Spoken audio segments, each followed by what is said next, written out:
How's everybody doing? God bless. I hope everybody's doing well. This is the date for the red heifer sacrifice. As most people know, they bought some land, the Sanhedrin, bought some land right next to the Temple Mount. They have a tent, they have it all ready to go, and they are waiting for the date. As most people know, they do things according to the Bible, the Torah. They do things according to the Torah.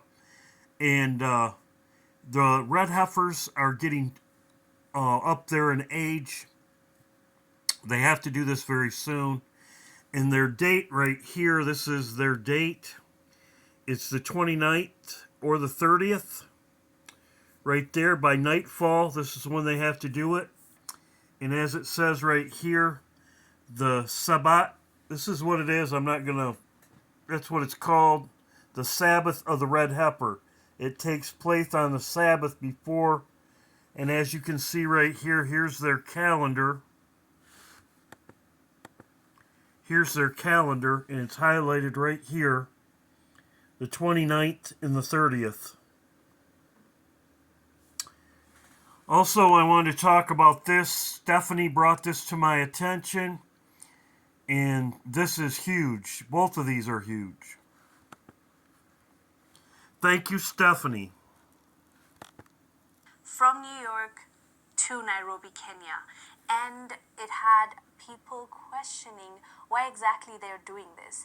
Let's look at this from the Kenyan point of view. Kenyans were asking, why do you need to relocate? This is, by the way, it's reported that this is a mass relocation. Let me read for you what Pulse Live Kenya reported. They wrote, this strategic move aiming to place the agency closer to the communities it serves has sparked concerns among many of the affected employees. About a quarter of the staff in the New York office will be affected. A quarter of the staff that is based in New York is going to be relocating to Nairobi. People were questioning. Let's not even get into what exactly they're doing. Thank you, here, Stephanie. This is huge. What exactly they want to be, because according to their reports, they want to be closer to the people they want to serve, right? So we'll get into that in a little bit, but I want to talk about how much this is going to impact the Kenyans on the ground.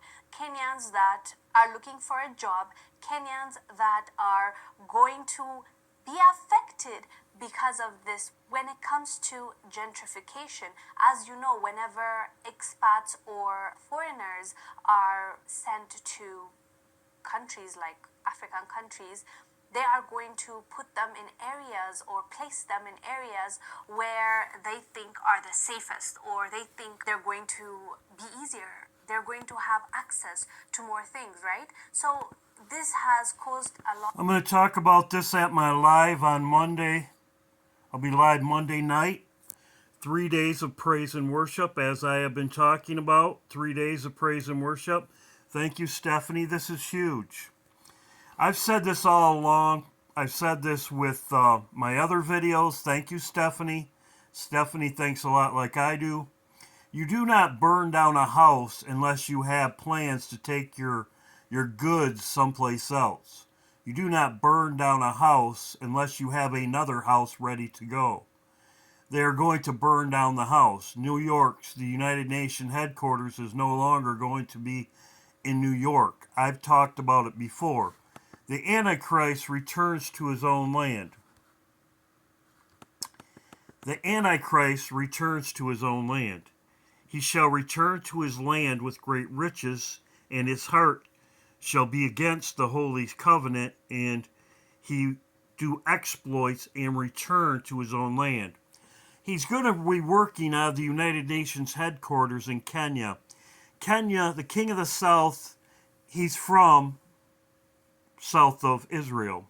The king of the south returns to his own land with great riches.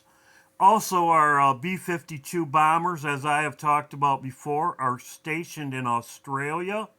Why in Australia? Because when they burn down the house, the United Nations headquarters, all of our military is going to return. They're going to be over in Kenya, Australia, the continent of Africa. Daniel, it even talks about the continent of Africa. It says, I've showed this before, Ethiopia is at his footsteps. If Ethiopia is at his footsteps, he's in the continent of Africa. I've talked about that before. And you would think that something would be going on in Africa right now. Yes, it is. Right here, they're doing a drill. As you can see right here, as people are moving there, what is going on with AFRICOM. AFRICOM, U.S. African Command, that's what it's called, AFRICOM.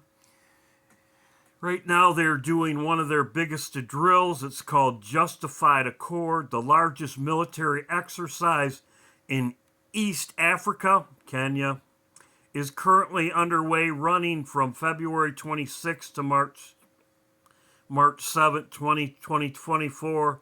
Is a national maneuver. This is with NATO already.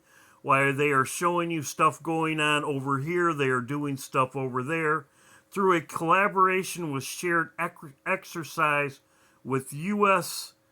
Army Southern European Task Force, Africa also.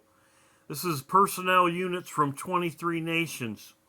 This is with the United Nations. So they are also doing a drill right now when these people are setting up going to Kenya. This is what they're doing. Kenya, the African continent, will be spared.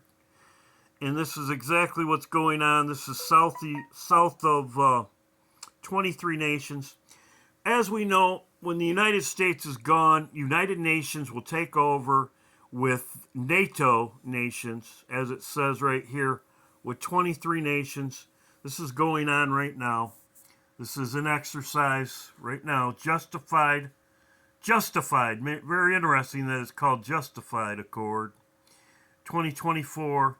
African Command. This exercise is going on now. Here's jobs. It's called two-lane highway. Global economic. They're looking for people for jobs at the United Nations headquarters. Right here says Kenyan. Right here. Mass relocation of the United Nations because it's getting ready to be blown up. They're shipping all these people here. They're shipping people to the United States because they're going to burn it down and they're going to leave. As I said before, these